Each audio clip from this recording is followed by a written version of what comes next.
इस खबर के प्रायोजक हैं ज्ञानदीप पब्लिक स्कूल, बासी जप्ती माफी, देवतपुर, आजमगढ़। सीबीएसई पैटर्न, पूर्णतः अंग्रेजी माध्यम, कक्षा नर्सरी से 12वीं तक विज्ञान और गणित सुविधाएं उपलब्ध हैं। स्वच्छ व शांत वातावरण, स्मार्ट क्लासेज, कंप्यूटर शिक्षा, वाहन की सुविधा उपलब्ध है। इसके साथ ही प्रशिक्षित शिक्षकों द्वारा शिक्षण कार्य संपादित होता है। अधिक जानकारी के लिए स्क्रीन पर दिख रहे नंबरों पर संपर्क करें।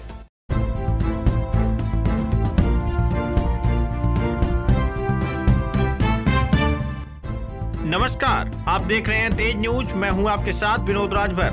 आइए शुरू करते हैं खबरों का सिलसिला। समाज सेवी मदन यादव ने क्षेत्राधिकारी से मुलाकात कर लगाई न्याय की गुहार। आजमगढ़ जिले के अतरौलिया थाना क्षेत्र के महादेवपुर गांव निवासी समाज सेवी मदन यादव ने क्षेत्राधिकारी किरणपाल सिंह से मिलकर न्याय की गुहार लगाई है। समाज सेवी मदन यादव का कहना है कि बीते 5 जून को हमारे गांव के बगल में स्थित गांव परानपुर में फूलचंद यादव के गांव से बारात आई थी। इसी दौरान उनके घर के एक सदस्य हुई या मारपीट किसने की, इसकी मुझे जानकारी नहीं है। उन्होंने इस मामले में मुकदमा दर्ज करा, जिसमें गलत तरीके से मुझे भी फंसा दिया गया है। 5 जून को मैं कहीं गया ही नहीं हूँ। जिस समय की वह घटना बता रहे हैं, उस समय मैं घर पर सो रहा था। मेरे घर पर सीसीटीवी कैमरा लगा हुआ है। सीसीटीवी फुटेज भी मेरे पास मौजूद है। मैंने सीसीटीवी फुटेज डीआईजी आजमगढ़, क्षेत्राधिकारी पूरनपुर और विवेचक को सौंप दिया है। मुझे प्रशासन से न्याय की उम्मीद है। थानाध्यक्ष अमित कुमार मिश्रा ने बताया कि मिली तारीर के आधार पर मुकदमा पंजीकृत किया गया था। मामले की विवेचना की जा रही है। जो भी तथ्य प्रकाश में आएंगे उसके आधार पर कार्रवाई की जाएगी। सुनते हैं समाज सेवी मदन यादव ने क्या कुछ कहा। परिचय दीजिए। मदन यादव। अरे पूरा समाज सेवी है। कहाँ घर है? पूरा महादेवपुर है, थाना अतरौलिया। क्या मामला है आपका? मामला हमारा 5 तारीख को हमारे एक बहन का घर है, वहाँ पहिया। फूलचंद यादव एक नेता है, फैजाबाद साकेत में फर्जी तरीके से अध्यक्ष हुए थे।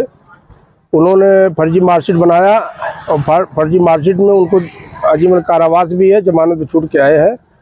गांव में उत्पात कराते हैं बराबर। हमारी बहन को 2 बार मार चुके हैं, भांजे को भी मारे। और इसके बाद समझाया बुझाया गया, एप्लीकेशन दिया थाने पे। एक बार तो मुकदमा लिखा गया, एक बार अभी नहीं लिखा गया है। और 5 तारीख इनके गांव से बारात गई थी। हमारे 2 किलोमीटर 1.5 किलोमीटर दूर पे गांव पड़ता है परानपुर। गांव बारात में इनके गांव के लोग गए थे, आपस में मारपीट किए, झगड़ा किए। फिर रास्ते में आके एक मंत्री जी का विद्यालय है, उसी के अगल बगल कहीं मारपीट किए। 12 बजे रात को मैं घर पे कैमरे में सोया था। कमरे में कैमरे सीसीटीवी कैमरा लगा है। मैं घर पे सोया था, मुझको कोई जानकारी नहीं। सुबह मुझको जानकारी लगी कुछ लड़के यहाँ मारपीट किए हैं। बारात गांव में पुलिस पूछने तक नहीं गई कि यहाँ बारात आई थी, यहाँ कोई बात हुई थी कि नहीं हुई थी। गांव के लोग कह रहे हैं गांव में बारात वाले ही मार अपने आपस में यहाँ भी किए, वहाँ भी जाके किए। उसमें हमारा नाम डाल के मुकदमा लिख करके अनायास हमको प्रताड़ित कर रहे हैं। तो कौन? यही प्रशासन के लोग। इस भाजपा सरकार में तड़ी पार एक आदमी थाने पे दलाली करे, उत्पात करे, ये ठीक थोड़ी है। तो आप क्या चाहते हैं? अरे हम नहीं चाहते हैं कि उसकी जांच हो। हमने अपना फुटेज जो है सीओ साहब को दे दिया और कप्तान साहब को, डीआईजी साहब को भिजवाया है। जो आईओ है जांच करता है, उनको भी हमने अपनी सफाई दिया है और फुटेज उनको भी दिया गया है।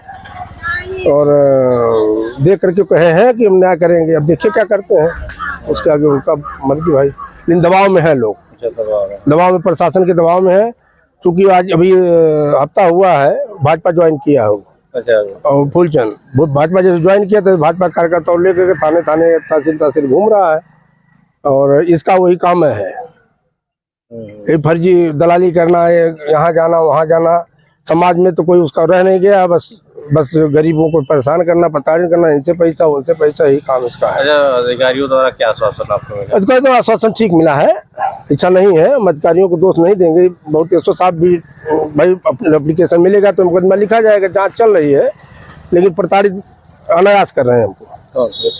नहीं, जो जांच करता है भाई, एप्लीकेशन डाला है तो करेंगे। लेकिन उसका जाके गाँव में जहाँ बारात गई थी वहाँ जाँच करनी चाहिए इनको न, कि मारपीट कौन किया है कौन नहीं किया। 1 बजे रात को कोई देख थोड़ी रहा कौन मार कर रहा है।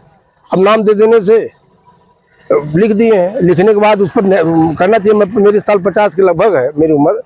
मैं अब 12 साल 15 साल 18 साल लड़का थोड़ी हुक मार करने 1 बजे रात को जाऊँगा।